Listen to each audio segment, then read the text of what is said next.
Hello दोस्तों, welcome to exams UP तक। मेरा नाम है सत्यम मिश्रा और मैं आप लोगों को पढ़ा रहा हूँ मूल विधि।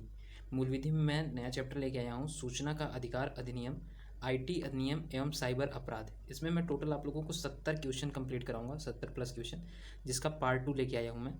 पार्ट 2 में मैं लगभग आपको 17 क्वेश्चन कंप्लीट कराऊंगा। ठीक है, 17 क्वेश्चन कंप्लीट कराऊंगा, जो कि फुल डिस्क्रिप्शन रहेगा, जिसकी व्याख्या सहित मैं आपको सोल्यूशन दूंगा। एक क्वेश्चन से मैं आपका 2 से 3 क्वेश्चन कंप्लीट कराने वाला हूँ। एक क्वेश्चन से 2 से 3 क्वेश्चन कंप्लीट कराऊंगा। और सबसे इंपॉर्टेंट चीज़ बता दूं, ये यूपीएसआई स्पेशल के लिए है। मतलब जो दरोगा एग्ज़ाम होने वाला है हमारा, उसके लिए सबसे इंपॉर्टेंट चैप्टर है। इससे कम 2 से 3 क्वेश्चन आने के चांसेस 100% है। इसलिए आप लोग वीडियो को ध्यान से देखिएगा और कोशिश करिएगा कि पूरा वीडियो देखिएगा। तो चलिए वीडियो को शुरू करते हैं हम। वीडियो अच्छा लगेगा तो प्लीज़ लाइक करिएगा, शेयर करिएगा अपने दोस्तों में, और चैनल को ज़रूर से ज़रूर सब्सक्राइब करके बेल आइकन दबा लीजिएगा फॉर नेक्स्ट पार्ट। ठीक है, नेक्स्ट नोटिफिकेशन के लिए। तो स्टार्ट करते हैं हम अपना वीडियो। तो चलिए देखते हैं हमारा 80 नंबर क्वेश्चन। क्वेश्चन क्या कहता है? सूचना अधिकार अधिनियम के अंतर्गत सूचना मांगने पर कितने समय में सूचना उपलब्ध कराना आवश्यक है? 30 दिन में, 45 दिन में, 60 दिन में, कभी भी। तो ये इसका ऑप्शन क्या होगा? 30 दिन में। सूचना अधिकार अधिनियम के अंतर्गत सूचना मांगने पर कितने समय में सूचना उपलब्ध कराना आवश्यक है? 30 दिन में। ठीक है, ये इंपॉर्टेंट क्वेश्चन है। आइए इसका डिस्क्रिप्शन देख लेते हैं।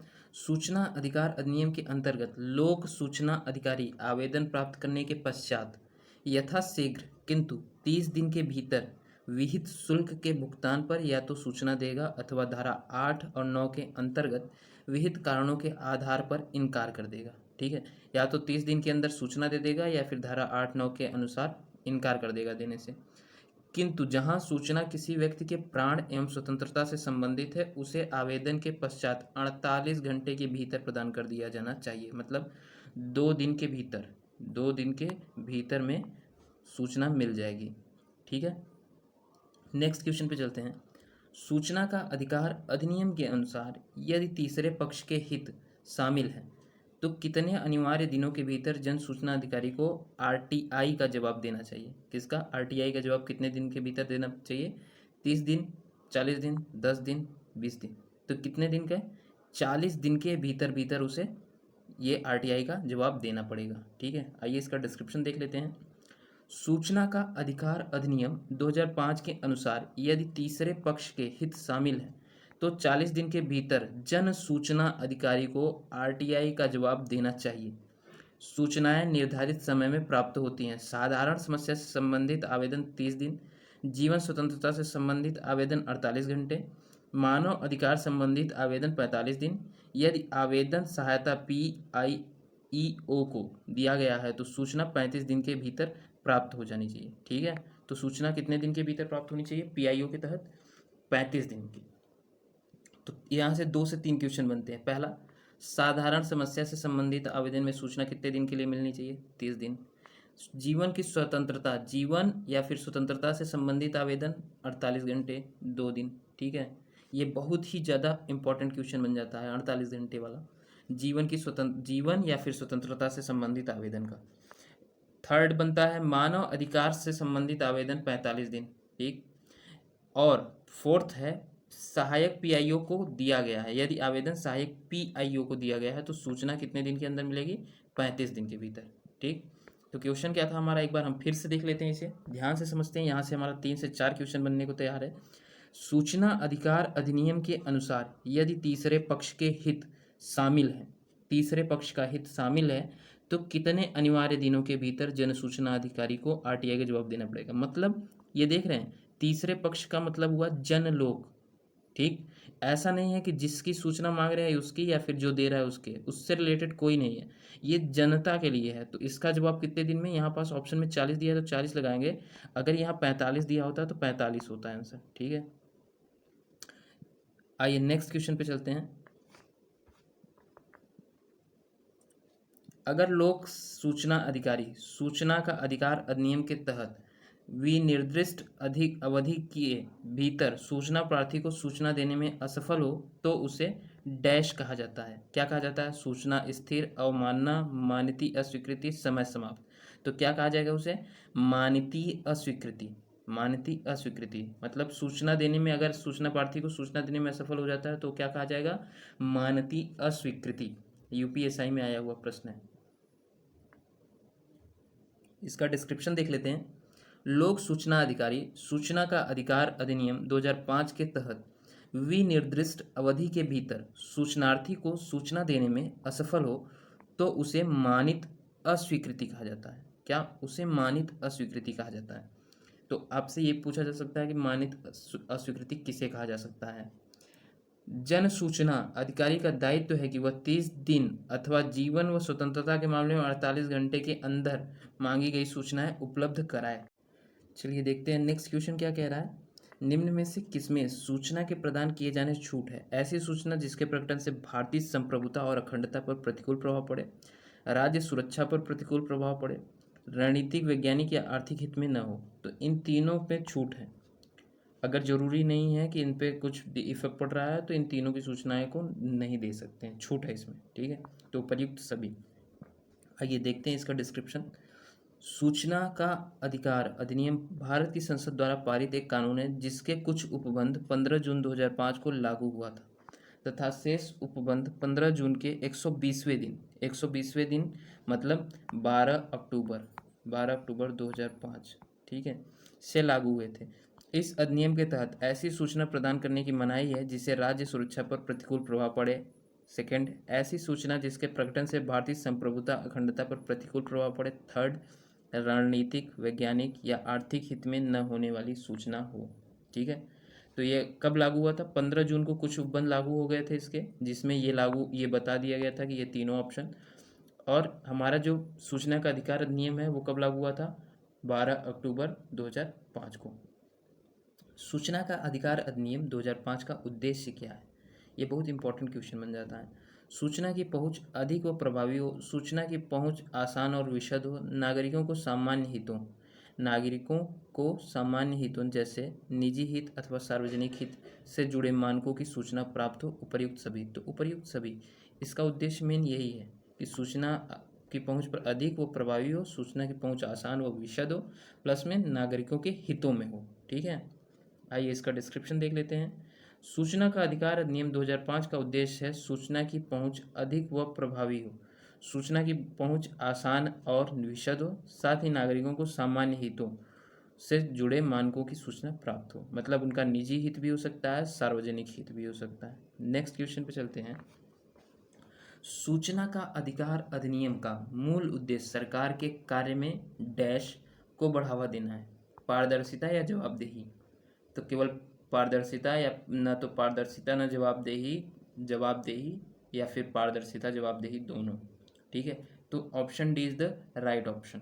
ठीक, आइए इसका डिस्क्रिप्शन देख लेते हैं।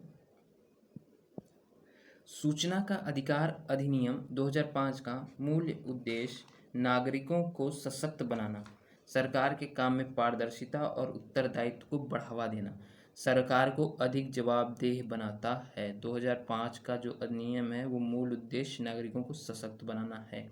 ठीक है, सरकार के काम में पारदर्शिता और जवाबदेह बनाना बताता है। नेक्स्ट क्वेश्चन, निम्न में से कौन सा या से निकाय चुनाव का अधिकार आरटीआई के दायरे में आते हैं? ठीक, तो कौन सा? स्वापक नियंत्रण ब्यूरो, प्रवर्तन निदेशालय, अनुसंधान विश्लेषक स्कंध। कौन? तो इसमें से कौन से आते हैं? इसमें से ए सी आते हैं, ए बी आते हैं, ए बी सी आते हैं या बी और सी? तो इसमें से तीनों नहीं आते आरटीआई के दायरे में, ये तीन के तीनों नहीं आते हैं। ठीक है, ये यूपीएसआई में आया हुआ क्वेश्चन है आपका। चलिए देखते हैं नेक्स्ट, इसका डिस्क्रिप्शन देख लेते हैं पहले। सूचना का अधिकार 2005 की अनुसूची 2 में वर्णित संगठन जो सूचना का अधिकार राइट टू इंफॉर्मेशन के दायरे से मुक्त हैं वो हैं स्वतंत्र नियंत्रक ब्यूरो, ठीक है, प्रवर्तन निदेशालय तथा अनुसंधान विश्लेषक स्कंध। ठीक, तो कौन कौन स्वतंत्र हैं? नारकोटिक्स कंट्रोल ब्यूरो और डायरेक्टरेट ऑफ इन्फोर्समेंट और अनुसंधान विश्लेषक स्कंध रिसर्च एंड एनालिसिस विंग। ठीक है, कौन कौन से? नारकोटिक्स, डायरेक्टर ऑफ इन्फोर्समेंट और थर्ड है रिसर्च एंड एनालिसिस विंग, तो इस स्वतंत्र स्वापक नियंत्रक ब्यूरो, प्रवर्तन निदेशालय और अनुसंधान विश्लेषक स्कंध, ये तीनों आरटीआई के बाहर हैं, आरटीआई के बाहर हैं क्योंकि ये आपस में स्वतंत्र है। ठीक है, ये कब बताया गया है? सूचना का अधिकार अधिनियम 2005 की अनुसूची 2 में वर्णित है। ठीक है, नेक्स्ट क्वेश्चन पे चलते हैं। सूचना का अधिकार आरटीआई अधिनियम के तहत किसी लोक सूचना अधिकारी से सूचना न मिलने पर कितने दिनों के भीतर एक सूचना प्रार्थी प्रथम अपीली प्राधिकरण के पास अपनी अपील दर्ज करा सकता है? 45 दिन, 15 दिन, 60 दिन, 30 दिन। तो कब? 30 दिन के अंदर में। 30 दिन के अंदर में क्या करा सकता है? सूचना अधिकारी से सूचना न मिलने पर, किसी लोक सूचना लोक सूचना अधिकारी से सूचना न मिलने पर जो प्रथम अपीली प्राधिकरण है उसके पास में अपील दर्ज करा सकता है। ठीक है, आइए इसका डिस्क्रिप्शन देख लेते हैं। सूचना का अधिकार अधिनियम के अंतर्गत किसी लोक सूचना अधिकारी से सूचना न मिलने पर 30 दिन के भीतर सूचना प्रार्थी प्रथम अपीली प्राधिकरण में अपनी अपील दर्ज करा सकता है। ठीक, नेक्स्ट क्वेश्चन पे चलते हैं। यदि किसी नागरिक के सूचनाधिकार अधिनियम के तहत अपील और दूसरी अपील के उपाय समाप्त हो गए हैं तो वह संविधान के किस अनुच्छेद के अधीन उच्चतम न्यायालय में जा सकता है? किस लिए उच्चतम न्यायालय में जाएगा? अपील और दूसरी अपील, पहली अपील और दूसरी अपील के उपाय समाप्त हो गए हैं तो कौन सा उसका अनुच्छेद होगा? अनुच्छेद 236, अनुच्छेद 224, अनुच्छेद 74, अनुच्छेद 32। तो किस अनुच्छेद के तहत? अनुच्छेद 32। यूपीएसआई में आया हुआ क्वेश्चन है। सबसे इम्पोर्टेंट, एक से लेके जो हमारा धारा अनुच्छेद 100 तक के बीच में जितने भी अनुच्छेद आते हैं उतने से ही क्वेश्चन लगभग बनते हैं। तो आप लोग एक बार पॉलिटी में जाके ये अनुच्छेद ध्यान से पढ़ लीजिएगा। चलिए आइए इसका डिस्क्रिप्शन देखते हैं। संवैधानिक उपचारों का अधिकार अनुच्छेद 32 में दिया गया। किसका? संवैधानिक उपचारों का अधिकार। अतः यदि किसी नागरिक को सूचनाधिकार अधिनियम के तहत अपील और दूसरी अपील के उपाय समाप्त हो गए हों तो वह संविधान के अनुच्छेद 32 के अंतर्गत सर्वोच्च न्यायालय में जा सकता है। अनुच्छेद 32 में क्या दिया गया है? अनुच्छेद 32 में दिया गया है संवैधानिक उपचारों का अधिकार। ठीक है, एक बार आप लोग जाके अपना अनुच्छेद फिर से तैयार कर लीजिएगा। नेक्स्ट क्वेश्चन पे चलते हैं। सूचना अधिकार अधिनियम के तहत एक प्राधिकृत निकाय के रूप में डैश की स्थापना की गई थी। इसका काम उन लोगों की शिकायतों के आधार पर कार्रवाई करना है जो किसी लोक सूचना अधिकारी के पास अपनी सूचना प्रार्थना जमा नहीं कर पाए। तो वो कौन सा, किसके पास में अपनी सूचना अपनी शिकायत दर्ज कराएंगे? लोकायुक्त के पास, सूचना अधिकार अदालत में, या फिर केंद्रीय सूचना आयोग या लोक अदालत में। तो किसमें? केंद्रीय सूचना आयोग में। ठीक है, आइए इसका डिस्क्रिप्शन देखते हैं। इसका डिस्क्रिप्शन में क्या लिखा हुआ है? सूचना अधिकार अधिनियम के तहत एक प्राधिकृत निकाय के रूप में केंद्रीय सूचना आयोग की स्थापना की गई थी। इसका काम उन लोगों की शिकायतों के आधार पर कार्रवाई करना है जो किसी लोक सूचना अधिकारी के पास अपनी सूचना प्रार्थना जमा नहीं कर पाए हैं। ठीक है, तो केंद्रीय सूचना आयोग क्या है? वो काम करती है कि जो किसी लोक सूचना अधिकारी के पास अपनी सूचना जमा नहीं कर पाए हैं वहाँ पास ये जाके अपना अपील कर सकते हैं केंद्रीय सूचना आयोग में। Next question. अगर आपको वीडियो अच्छी लग रही है तो प्लीज़ वीडियो को लाइक करिएगा, अपने दोस्तों के बीच में शेयर करिएगा और चैनल को ज़रूर सब्सक्राइब करके बेल आइकन जरूर दबा लीजिएगा। चलिए नेक्स्ट क्वेश्चन देखते हैं। यदि किसी नागरिक के लिए सूचना का अधिकार आरटीआई अधिनियम के तहत अपील और दूसरी अपील के उपाय का इस्तेमाल समाप्त हो जाता है तो वह संविधान के किस अनुच्छेद के तहत उच्च न्यायालय में जा सकता है? ठीक है, तो वो अनुच्छेद 30 है, अनुच्छेद 74 है, अनुच्छेद 184 है, अनुच्छेद 226। तो किस अनुच्छेद के तहत जा सकता है? अनुच्छेद 226 के तहत। कब जा सकता है? दूसरी अपील के उपाय का इस्तेमाल समाप्त है तो वह संविधान के अनुच्छेद के तहत उच्च न्यायालय जा सकता है। उच्च न्यायालय, सुप्रीम कोर्ट नहीं। ठीक है ना, सुप्रीम कोर्ट जाना होगा तो उसे धारा अनुच्छेद 32 के तहत जाना पड़ेगा, और अगर उच्च न्यायालय हाई कोर्ट जाना है तो उसे अनुच्छेद 226 के तहत जाना पड़ेगा। ठीक है, आइए इसका डिस्क्रिप्शन देख लेते हैं। उच्चतम न्यायालय को अनुच्छेद 32 के तहत तथा उच्च न्यायालय को अनुच्छेद 226 के तहत मूल अधिकारों की रक्षा के लिए बंदी, प्रत्यक्षीकरण, परमादेश, प्रतिषेध, उत्प्रेषण एवं अधिकार परीक्षा संबंधी रीटें निकालने का अधिकार है। कब, किसको? उच्चतम न्यायालय को धारा 32 के तहत और उच्च न्यायालय को धारा 226 के तहत। किंतु जहां उच्चतम न्यायालय केवल मूल अधिकारों की रक्षा के लिए रिट निकाल सकता है, वहीं उच्च न्यायालय मूल अधिकारों सहित अन्य विधिक अधिकारों की प्रवृत्ति कराने के लिए रिटें निकाल सकता है। ठीक है, उच्चतम न्यायालय किसके लिए? केवल मूल अधिकार, लेकिन उच्च न्यायालय किसको? अन्य विधिक अधिकारों को प्रवृत्त कराने के लिए भी रिटें निकाल सकता है। इसी सूचना अधिकार का अधिनियम के तहत अपील और दूसरी अपील के उपाय का इस्तेमाल समाप्त हो जाता है, तो वह संविधान के अनुच्छेद 226 के तहत उच्च न्यायालय में जा सकता है। ठीक है, नेक्स्ट क्वेश्चन पे चलते हैं। यहाँ से आपका 2 क्वेश्चन, पिछले क्वेश्चन में 2 क्वेश्चन आपका तैयार हो गया। पहला कि सूचना का अधिकार अगर नहीं मिल रहा है, अगर सेकंड टाइम में भी, तो वो उच्चतम न्यायालय में जाएगा धारा 32 के तहत और उच्च न्यायालय में जाएगा 226 के तहत। ठीक है, 226 के तहत में जाएगा। आपको यहाँ से 2 क्वेश्चन मिल जाते हैं एक्स्ट्रा। नेक्स्ट, सूचना प्रौद्योगिकी अधिनियम 2000 कब अधिनियमित हुआ? 26 नवंबर 2000 या 5 जून 2000, 9 जून 2000 या 17 अक्टूबर 2000? तो ये कब हुआ था? सूचना प्रौद्योगिकी अधिनियम 2000 कब अधिनियमित हुआ? तो 9 जून 2000 को। ठीक है, तो 9 जून 2000 को सूचना प्रौद्योगिकी अधिनियम 2000 अधिनियमित हुआ था। नेक्स्ट, सूचना प्रौद्योगिकी अधिनियम 2000 कब लागू हुआ? फिर से वही चीज़, सूचना प्रौद्योगिकी अधिनियम 2000 कब लागू हुआ? और इसके पिछला क्वेश्चन क्या था? सूचना प्रौद्योगिकी अधिनियम 2000 कब अधिनियमित हुआ और कब लागू हुआ? ये बहुत इंपॉर्टेंट और कंफ्यूजिंग चीज़ है। इतने से ही स्टूडेंट अपना एग्ज़ाम में कॉन्फिडेंस खो देता है और वो लगा के आ जाएगा 9 जून 2000 को, जबकि ये पूछा है लागू हुआ और अधिनियमित हुआ। अधिनियमित हुआ का मतलब बनकर तैयार हुआ, बनकर तैयार हुआ, और लागू हुआ मतलब कि संवैधानिक रूप से लागू हो जाता है। ठीक है, आइए इसका क्वेश्चन आंसर देखते हैं। 3 जून 2000 को सूचना प्रौद्योगिकी अधिनियम 2000 लागू हुआ? नहीं। 5 जून 2000 को? नहीं। 11 अक्टूबर 2000 को? नहीं। 17 अक्टूबर 2000 को लागू हुआ था। बन के कब तैयार हुआ? बन के कब तैयार हुआ? 9 जून 2000 को बन के तैयार हुआ, और लागू कब हुआ? 17 अक्टूबर 2000 को। ठीक है, इस चीज़ को हमेशा याद रखिए। प्रौद्योगिकी अधिनियम अधिनियमित हुआ 9 जून 2000 को, लागू कब हुआ? 17 अक्टूबर 2000 को।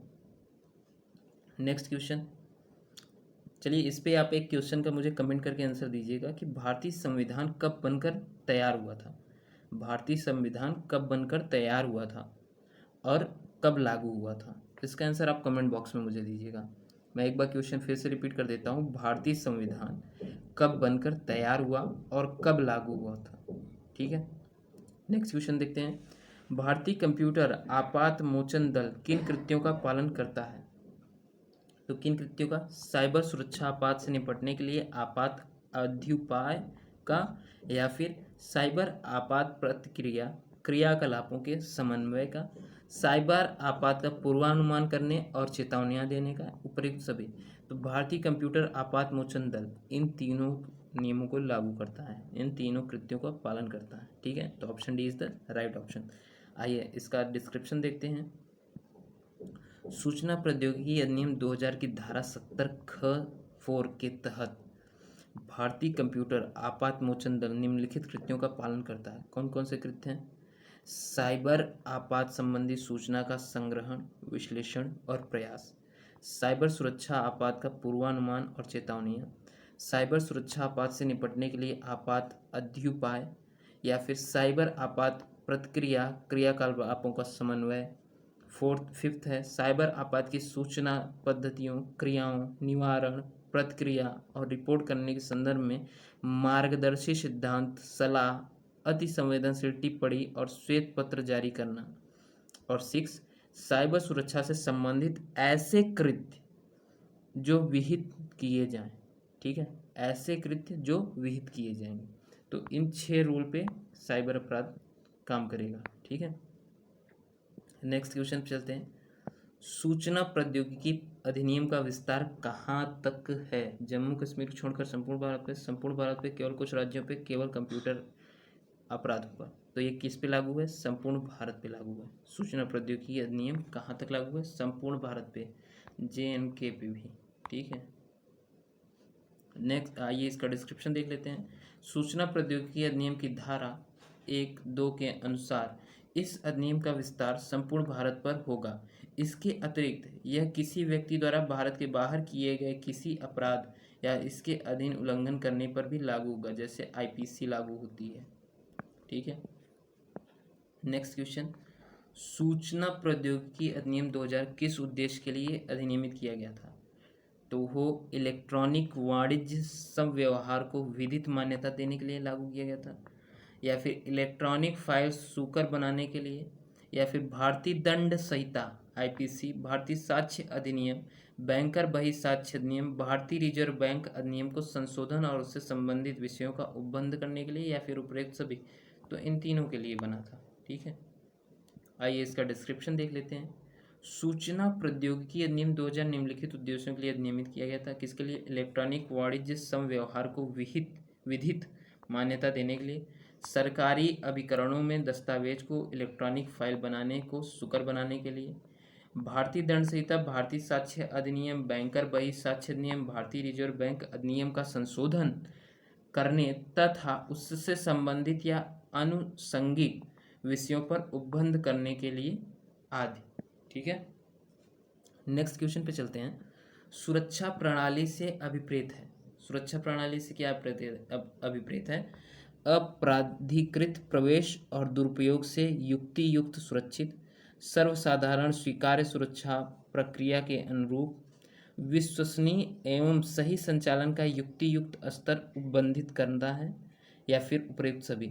तो क्या होगा? सही सुरक्षित प्रणाली से अभिप्रेत ये तीन के तीनों हैं, ये तीन के तीनों हैं। तो option D is the right option. आइए इसका डिस्क्रिप्शन देखते हैं। सूचना प्रौद्योगिकी अधिनियम की धारा 2ZE के अनुसार सुरक्षा प्रणाली से कंप्यूटर हार्डवेयर, सॉफ्टवेयर और ऐसी प्रक्रियाएं अभिप्रेत हैं जो अपराधिकार प्रवेश दुरुपयोग से युक्ति युक्त रूप से सुरक्षित हैं। सेकंड, विश्वसनीयता और सही संचालन का युक्ति युक्त स्तर उपबंधित करता है। थर्ड, आशयुक्त कृत्य करने के लिए युक्ति युक्त रूप से उपयुक्त है। एंड फोर्थ, साधारणतः स्वीकार्य तथा सूचना प्रक्रियाओं के अनुरूप है। तो सूचना प्रौद्योगिकी अधिनियम किसके लिए है? इन चारों के लिए है, ठीक है। नेक्स्ट, इनमें से कौन सा शब्द सूचना प्रौद्योगिकी अधिनियम 2000 की धारा 3 जो कि एक इलेक्ट्रॉनिक रिकॉर्डों, धारा 3 किसके लिए है? इलेक्ट्रॉनिक रिकॉर्डों को प्रमाणीकरण से संबंधित है, ठीक है। तो सूचना प्रौद्योगिकी अधिनियम का जो धारा 3 है वो किससे संबंधित है? इलेक्ट्रॉनिक रिकॉर्डों के प्राधिकरण से संबंधित है, के साथ नहीं जुड़ा है। इनमें से कौन सा नहीं जुड़ा हुआ? पब्लिक की, विजेट, प्राइवेट की, हैज फंक्शन। तो कौन? विजेट जो है वो नहीं जुड़ा हुआ। किससे? सूचना प्रौद्योगिकी अधिनियम से विजेट नहीं जुड़ा हुआ है, इसकी धारा 3 से, ठीक है तो इसी में साइबर क्राइम में ही आता है, लेकिन धारा 3 से नहीं जुड़ा हुआ। बाकी ये तीनों धारा 3 से जुड़े हुए हैं। ये UPSI में आया हुआ प्रश्न है। आइए इसका डिस्क्रिप्शन देख लेते हैं। सूचना प्रौद्योगिकी अधिनियम 2000 की धारा 3 जो कि इलेक्ट्रॉनिक रिकॉर्डों के प्रमाणीकृत से संबंधित के साथ पब्लिक की, प्राइवेट की और हैश फंक्शन के बारे में उपबंध है, किंतु विजेट उपबंधित नहीं है। इस अधिनियम को इलेक्ट्रॉनिक लेन देन को प्रोत्साहन करने, ई-कॉमर्स, ई-ट्रांजैक्शन के लिए कानूनी मान्यता प्रदान करने, ई शासन को बढ़ावा देने, कंप्यूटर आधारित अपराध को रोकने तथा सुरक्षा संबंधी कार्यप्रणाली और प्रक्रियाएं सुनिश्चित करने के लिए अमल में लाया गया था, ठीक है। यहाँ पे मेरा कंप्लीट होता है हम लोगों का 35 क्वेश्चन, है ना। यहाँ पे 35 क्वेश्चन कंप्लीट होता है। आगे का क्वेश्चन मैं नेक्स्ट पार्ट में कराऊंगा। आप लोगों को वीडियो समझ में आई है, क्वेश्चन सारे समझ में आए हैं, तो प्लीज़ वीडियो को लाइक करिएगा और चैनल को सब्सक्राइब करिएगा और अपने दोस्तों में वीडियो को ज़रूर से ज़रूर शेयर करिएगा जो UPSI की तैयारी कर रहे हैं। ठीक है। सबसे इम्पोर्टेंट चीज़, बेल आइकन को दबा लीजिएगा, जैसे कि नेक्स्ट पार्ट जब आए तो आप उसका नोटिफिकेशन ले सकें। ठीक है, मिलेंगे नेक्स्ट क्लास में, तब तक के लिए जय हिंद।